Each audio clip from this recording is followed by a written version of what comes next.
is, if you don't, well, Rachel is the girl who lost 60% of her body weight on the latest Biggest Loser. She came home, just spit out fig, to win the $250,000. Huge amount of money and a huge amount of weight. She lost 155 pounds off her frame. So that was what I used to weigh. She lost that off her frame in a very, very short period of time. So a lot of people are like, they give it a crap. They're like, you're too skinny. You're too skinny. That was too quick. Blah, blah, blah, blah, blah. And other people will be like, make a video about it. Tell me what you think, really. Do you think she's too skinny? Well, do I think she's too skinny? No. I don't think she's too skinny, but did she get there the healthy way? That is what the issue is here. It's not about her weight. It's about, did she get lean the healthy way? Did she get there through fitness, through eating properly, through lifestyle changes, through long-term effort? No, she didn't. She employed unhealthy methods to get there. Firstly, I want to say I am happy when people, feel good about themselves. And she obviously, feels good about the weight she's lost. She's come from a huge size and she's really reduced and, she's feeling good about herself. But the problem is it is not long-term. It is not sustainable. So that feel-good feeling is short-lived. In 2006, season 3 of The Biggest Loser, I won the show. When the show ended, I got down to 193 pounds. I started off at 407, so that was a weight loss of 214 pounds. After about a year and a half, I started to put the weight on, and within another year and a half, I got back to 368 pounds. When you've got those results through under eating, I'm talking 1,000 to 1,600 calories per day. Okay, for someone who's obese, that is terrible. When you're obese, you need a constant supply of glucose to the brain in order to burn fat efficiently. And with 1,600 calories or even 1,200 calories, that is nowhere near enough. So people start to go into ketosis, they start to lose water weight, their body dehydrates. So they see this weight loss on the scales and they're like, yippee, woo, I've lost weight, this is awesome, it's working. But it's not working because you are dehydrating your body. Ryan Benson, winner of the hit NBC reality show The Biggest Loser's first season, has regained nearly all the weight he lost on the show. So before that final weigh-in that's going to decide the winner, and for her, $250,000 on the line, what did you do to get ready?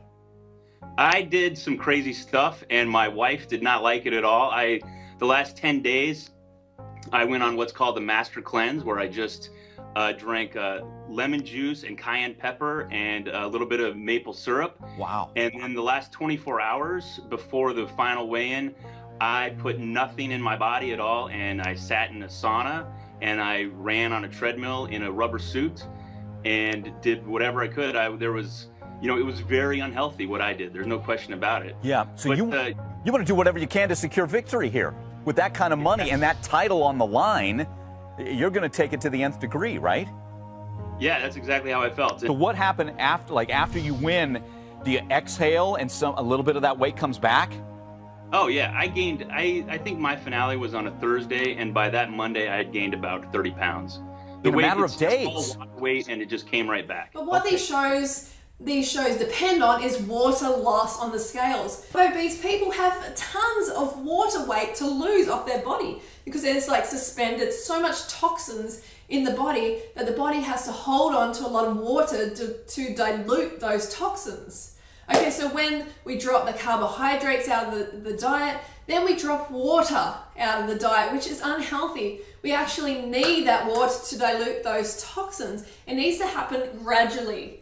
They're also taking things like laxatives and diuretics. So you can see that she got there the really unhealthy way. Mark my words, she will put weight back on, whether it's a couple of months, whether it's a couple of years, because the brain, the body, nature teaches you that you need to change your lifestyle. You can't just get these quick fix results.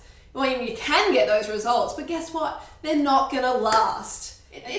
To me, it really breaks my heart because people want to get slim, they want to get healthy, but they don't understand how. And these sort of shows, they condition people. They condition the population to think, hey, I can get similar results to these Biggest Loser people. I'm going to grab a gym membership and I'm going to start restricting my calories. And guess what? they binge out and they give up their exercise and they think, oh, you know, I'm undisciplined. Why am I so undisciplined? I'm hopeless, and they beat themselves up. And that's not it at all. If the brain has these basic fundamental needs that if you do not meet them, if you don't meet them, then the brain is going to make you meet them. If you restrict, the brain is going to all of a sudden go, stop. You need to go and get some calories now. Go and eat some crap. Whatever, just get some food into your system. And it's this starvation, this survival instinct of the body and the brain. And it, you know what it does? It flogs the metabolism. It really damages your metabolism and forces you to become a fat storer because you are making the brain think it's starving. So you gotta stop the brain thinking it's starving by feeding it enough glucose consistently. There needs to be this steady supply of glucose. If there isn't, you're gonna binge out. Okay, the weight's gonna come back. I promise you, every single time you cut corners, single time you cut your carbohydrates in your diet, you are going to end up binging out, whether it's in a couple of months or a couple of years, you're going to be binging out and gaining it all back again. The man featured in the TLC documentary, The 650-Pound Virgin. We first met David Smith 3 years ago after he lost more than 400 pounds. But now, like millions of Americans, he is struggling with his weight once again.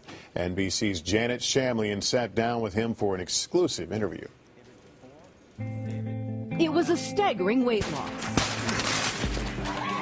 When David Smith was on Today in 2009, he had dropped more than 400 pounds. By his own description, the Phoenix man, who at one point tipped the scales at 650 pounds, went from dud to stud. You confident you can keep the weight off now? I sure hope so. But it was easier said than done. Despite several painful surgeries, he still had folds of excess skin. This is David today. He has regained over 300 of the pounds he worked so very hard to lose. David, we last saw you 3 years ago. You'd lost more than 400 pounds. You seem to be doing great. Were you? I wasn't doing too well. I looked really good on the outside, but inside I was a terrible mess. Okay, so David Smith's story is part of why I do what I do. It's part of why I push the carbohydrates so freaking hard, because I know it works. I'm lean bean, and it's been 7 years of stuffing in endless calories from carbohydrates, from fruit, from potatoes.